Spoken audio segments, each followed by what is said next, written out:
গান শুনিবলৈ যাওঁ। এই যে আমাৰ শ্ৰমজীৱী মানুহখিনিৰ কাৰণেই প্ৰথম যিজন আন্দোলন কৰিছিল ভাসানী ডাঙৰীয়া তেখেত, বৰ্তমান আমাৰ দেশত তেখেতে মৃত্যুবৰণ কৰিছে বেলেগ দেশত। সেই সময়ত অখণ্ড ভাৰত আছিলে, ভাৰত স্বাধীন হোৱাৰ আগৰ কাহিনী। 1920 চনত তেখেতে প্ৰথম আৱাজ তুলিছিল আমাৰ মানুহখিনিৰ কাৰণে।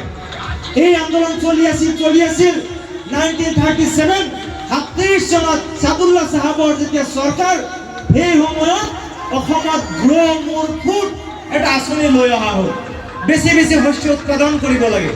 সেই গ্ৰ' মোৰ ফুডৰ কাৰণে বহু মানুহ পূৰ্ববংগ যি অঞ্চলত মাটি নাই কিন্তু শ্ৰম কৰিব পৰা মানুহ আছে, সেই অঞ্চলৰ পৰা চৰকাৰীভাৱে ইয়াত মানুহ অনা হ'ল। ষ্টিমাৰৰ সহায়ত ইয়াত ফেমিলি টিকেট দিয়া হ'ল। 5 টকা দামৰ টিকট দি পেলাই কি কৰা হ'ল, ইয়াত আমাৰ মানুহখিনিক ইয়াত লৈ অহা হ'ল। শ্ৰদ্ধা ৰাইজৰ শুনিব কথাবিলাক। আৰু সেই সময়ত আমাৰ মানুহখিনিৰ সংখ্যা যিহেতু যথেষ্ট বেছি, বহুতেই ক'বলৈ আৰম্ভ কৰিলে যে এই মানুহখিনি অসম দখল কৰিব। সেই কনটেক্সটত বহুত কাহিনী আহিছে বন্ধুসকল, শ্ৰদ্ধা ৰাইজ। আমি বিটিচিৰ মানুহ, 6 শিডিউল আমাৰ অঞ্চলত আছে, আৰু 6 শিডিউল নথকা অঞ্চলত ট্ৰাইবেল বেল্ট এণ্ড ব্লক আছে। মাটিৰ কথা কৈছে এজন আলোচকে, বহুত গুৰুত্বপূৰ্ণ কথা কৈছে। আমাৰ হাতত মাটি নাই, বহুত কথা মই ক'ব লাগিব। স্বাস্থ্যৰ কমিটিৰ প্ৰতিবেদনৰ কথা ক'ব লাগিব, কথাবিলাক ক্লিয়াৰ হোৱাৰ কাৰণে। মই অনুৰোধ জনাম, অলপ সময় মোক দিব, 10 মিনিটমান, মই কথাখিনি স্পষ্ট কৰিম। গ্ৰ' মোৰ ফুড আঁচনিৰ জৰিয়তে মানুহ আহিল, তেতিয়া ইয়াত লাইন ছিষ্টেমৰ এটা প্ৰৱৰ্তন কৰা চিন্তা চৰ্চা চলিল যে আমাৰ এই মিয়াক মানুহখিনি আমাৰ নিৰ্দিষ্ট অঞ্চলৰ পৰা বেলেগ অঞ্চলত গৈ মাটি কিনিব নোৱাৰিব। আৰম্ভ হৈ গ'ল যে আমাৰ মানুহখিনিয়ে বেলেগ অঞ্চলত গৈ মাটি কিনিব নোৱাৰিব। তেতিয়া আহ্বান জনালে অম্বিকাগিৰি ৰায়চৌধুৰীৰ পৰা আৰম্ভ কৰি অসমৰ সেই সময়ৰ যিসকল মুদা ফুটা বুদ্ধিজীৱী, যিসকল ডাঙৰ ডাঙৰ ব্যক্তি, তেখেতসকলে আহ্বান জনালে যে এই মানুহখিনি আপোনালোক, আপুনি, মই, আমাৰ পূৰ্বপুৰুষসকলে এইসকলে যদি এই অঞ্চলৰ ভাষা সাহিত্য সংস্কৃতি গ্ৰহণ কৰি লয়, আপোন কৰি লয়, তেতিয়াহ'লে তেওঁলোকক এটা মঞ্চত, এটা দোলৰ ভিতৰত ৰখা হ'ব। সেইকাৰণে আমাৰ মানুহখিনি সহজ সৰল মানুহ। পুৰাণতো আমাক কোৱা হৈছে, তুমি যিখন দেশত থাকা তাক তুমি ভাল পাব লাগিব, নিজৰ মাতৃভূমিক ভাল পোৱাটো ফৰজ। পাৰি যাব সকলো মানুহৰ কাৰণে নিজৰ মাতৃভূমিক ভাল পোৱাটো ফৰজ, নিজৰ ভাষাটোক ভাল পোৱাটো ফৰজ। যিটো অঞ্চলত থাকে সেই অঞ্চলৰ লগত মিলি থকাটো আমাৰ অত্যন্ত জৰুৰী, যাৰ কাৰণে আমাৰ মানুহখিনি সিদ্ধান্ত ল'লে।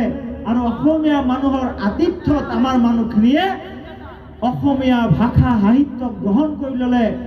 আৰু 1930 চনত য'ত 37% অসমীয়া কোৱা মানুহ আছিলে, 1951 চনৰ চেঞ্চাছত 62% আমাৰ অসমীয়া ভাষী মানুহ হৈ গ'ল। অসমৰ মাতৃভাষা অসমীয়া আমি পালোঁ। আমাৰ মানুহখিনি ভাষা আন্দোলন শ্বহীদ হ'ল। কেনেকৈ আহিল বিদেশী খেদা আন্দোলনৰ নামত? 1979 চনৰ পৰা যেতিয়া এই আন্দোলন হীৰালাল পাটোৱাৰীৰ মৃত্যুৰ পিছত বহুত কথা ভোটাৰ লিষ্টত বাংলাদেশীৰ নাম আছে বুলি আন্দোলন হ'ল, আমাৰ মানুহ বহুত মৃত্যুবৰণ কৰিব লগা হ'ল, আমচুৰ জন্ম হ'ল। এই আপোনালোকৰ অঞ্চলৰ পৰাই সংখ্যালঘুৰ আন্দোলন উদ্ভৱ হৈছিল। তেতিয়া অখণ্ড গোৱালপাৰা জিলা, এই আপোনাৰ জলেশ্বৰৰ পৰাই, এই বালিৰ চৰৰ পৰাই আমচুৰ আৰম্ভ হৈছিল, সংখ্যালঘুৰ অধিকাৰৰ আন্দোলন প্ৰতিষ্ঠা হৈছিল। আৰু সেই আন্দোলন গৈ গৈ গৈ গৈ আমি কৃতকাৰ্যতা পালোঁ 1971 24 মাৰ্চ মিডনাইট, যিটো আমাৰ ভিত্তিবৰ্ষ NRCৰ কাৰণে। মই দীঘলীয়া কথা নকওঁ, মাজত 94ত আমাৰ উচ্চতম ন্যায়ালয় সুপ্ৰিম কোৰ্টত কেছ কৰিলে, অসম চুক্তি হৈ গ'ল। অসম চুক্তিৰ পিছত কোনো বাংলাদেশী ইয়াৰ পৰা বিতৰণ নহ'ল, কৰিব নোৱাৰিলে। মাত্ৰ 39 জন বাংলাদেশী তেখেতসকলে বিচাৰি পাইছিল 1985 চৰকাৰৰ পিছত। যিয়ে নহওক, ডি বুঢ়াৰৰ জন্ম হ'ল 1994 চনত। সুপ্ৰিম কোৰ্টত এটা PIL কৰা হৈছিল। সেই PILত কোৱা হৈছিল যে অসমৰ ভোটাৰ লিষ্টৰ পৰা বাংলাদেশীৰ নাম কৰ্তন কৰি শুদ্ধ ভোটাৰ লিষ্ট বনাব লাগে। 96ত সুপ্ৰিম কোৰ্টে অৰ্ডাৰ দিলে।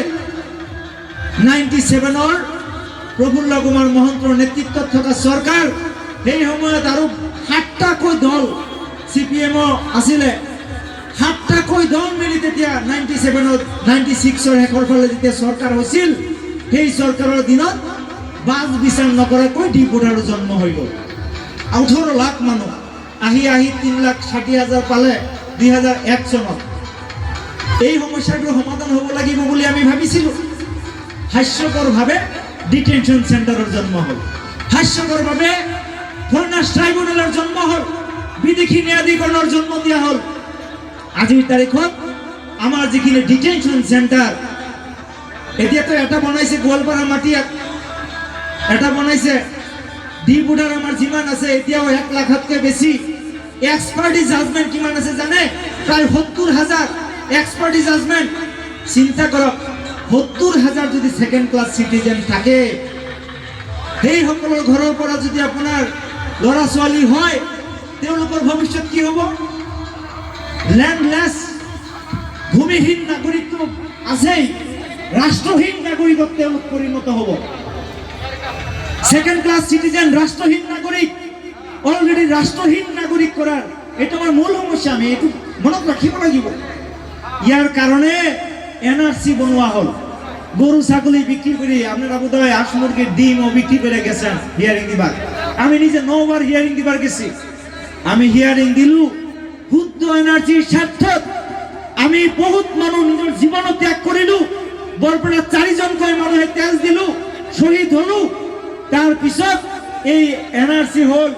এনআরসি এতিয়া দেখা গেল যে এনআরসি তো আমার মিয়া মানুহৰ নাম বেশি কৰ্তন হওয়া নাই, কাৰণ আমাৰ মানুহখিনি তো আগৰ পৰা ইয়াত থাকে। অখণ্ড ভাৰতৰ এখন ৰাজ্যৰ পৰা আন এখন ৰাজ্যত গৈছিল।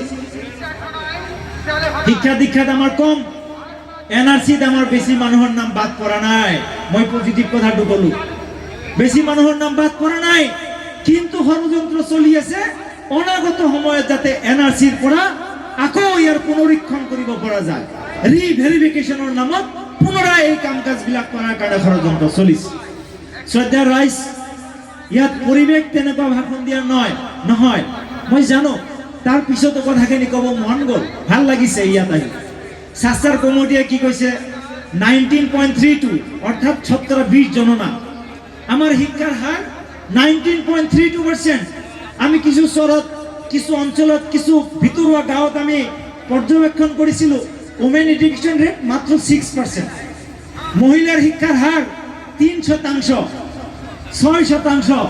এইখন সভাত যিসকলে মোৰ কথা শুনি আছে, কাৰোবাৰ ল'ৰা ছোৱালী স্কুলত নোযোৱাকৈ আছে নেকি? স্কুলত যোৱা ল'ৰা ছোৱালী কাৰ কাৰ আছে? চাওঁ একবাৰ হাতটো তুলি দিয়কচোন। কাৰ কাৰ ল'ৰা ছোৱালী স্কুলে যায়? কাৰ কাৰ পঢ়াহানি স্কুলে যায়? সবেৰই। আমি এটা সপোন দেখিব লাগে। জনতাৰ ৰাষ্ট্ৰপতি এপিজে আব্দুল কালাম তেখেতে কৈছে, যেটো সপোনে তোমাক সপোন নিদিয়ে সেইটোহে তোমাৰ প্ৰকৃত সপোন।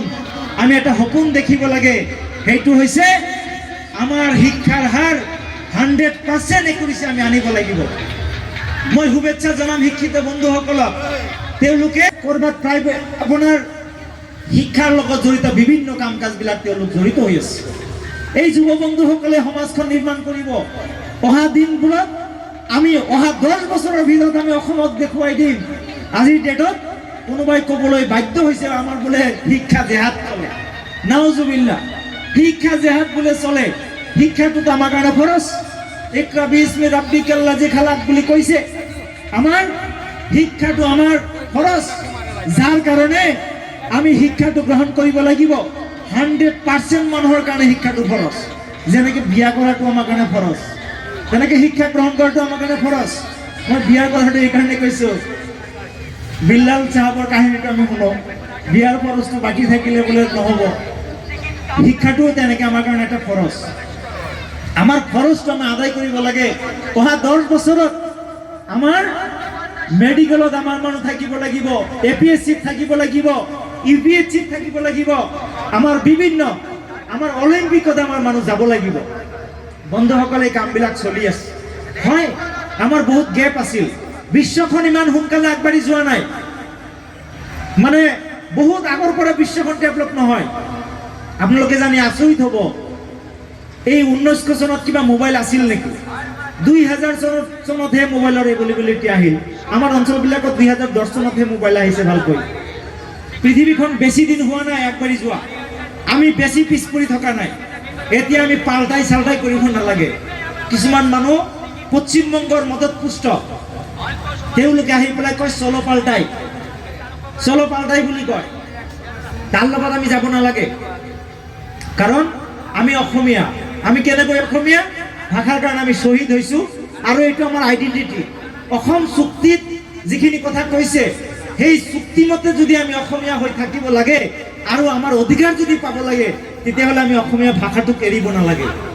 এই কথাবিলাক কিছুমানে দ্বিমত কৰিব পাৰে, কিন্তু তেওঁলোক ষড়যন্ত্ৰকাৰী।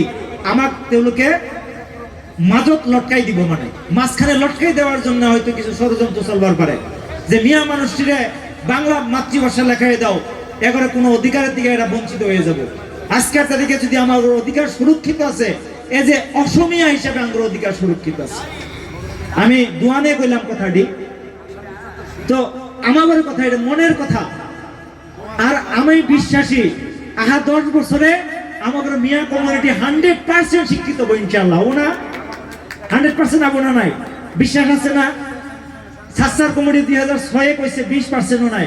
আজকের তারিখে শিক্ষার হার দেখেন কমসে কম 80%, কমসে কম 80% আমার শিক্ষার হার আছে। কেউর পোলাহান স্কুল ছাড়া থাকে না। হ্যাঁ, যারা ইটের পাটে কাম করে তা করে পোলাহানের কিছু অসুবিধা আছে, তাদের জন্য আমরা সমাজে ব্যবস্থা নেন রাখবো, এই ক্লাবে নিশ্চয়ই ব্যবস্থা নেন রাখবো।